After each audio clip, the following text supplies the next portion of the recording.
रोदे वारे जो नकुल तहा के बुधाया कि सईद तजर धनी रदी अल्लाह ताला ने साहबजादान पीछे रोदे वारे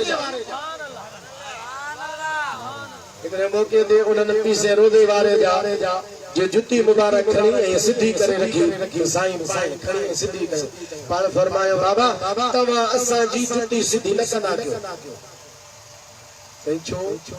ता मुझा वालिद भी आयो मुझा मुर्शिद भी आयो त मुते हक्का मा तवा जो अदब कया पान फरमायो बाबा या गाल तवा जी सही आ बराबर तवा सा जी औलाद आयो तवा जे मथा अदब रख हक आहे पर असा के पंहिंजे वालिद जो अदब कयो आ छो त तवा असा जे वालिद पी से मोहम्मद फक्का शाह जी औलाद मंदा है त करे असा के ता जो अदब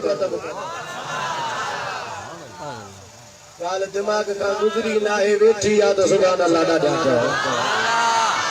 हजरत पीछे रोदे घड़ी रदी अल्लाह ताला ने तेजे साहबजादे के फरमाइंदा बाबा तवा असा जे वालिद जी औलाद है तवा के बराबर असा जो अदब कलो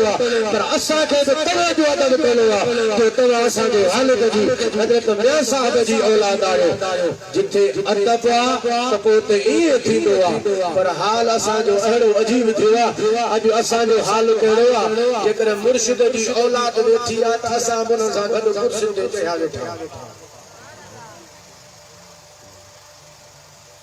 चढ़ी को न धाव्या टंगू टंगू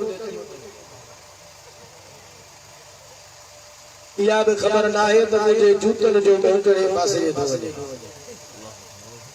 जे इहो अदब हुंदो त फैज़ केड़ो मिलंदो फैज़ अल्लाह उन्हनि खे ॾींदो आहे जेके अदब वारा हूंदा ज़ोर सां सुभान अल्लाह चओ पेंदे रिवायतुन के पढ़ो पेंदे तरीके के पढ़ो घुर्जे असा जो तरीको कहिड़ो आ असा जो रिवायतूं कहिड़ियूं आहिनि हजरत पीसे रोज़े वारे जो तरीको अदब जो तरीको ज़ोर सां सुभान अल्लाह चओ जिथे अदब हुंदो आ उते फैज़ हुंदो आ जिथे बेअदबी हुंदी आ उते बेफैज़ी हुंदी आ जे जो मिलंदो उनखे आ जेके अदब आ जना सगोरी मां हथ ॿधी अर्ज़ थो कयां महिरबानी फरमाए उन रिवायतुनि ते तवज्जो करणु घुर्जे पंहिंजो नओं नसूल जेको अचे थो उन्हनि खे उन पासे में सुतन न पियो करणु घुर्जे त असांजे पीर जा मुरीद आहियो असांजे ख़ानकाह जा मुरीद आहियो उन ख़ानकाह जे मथां असांजे वॾनि जादू पंहिंजो कुर्बान करे छॾियो अहिड़े बेअदबीअ खां अल्लाह तआला असांखे बचाए गुरू शरीफ़ सां गॾु करो सल्लल्लाहु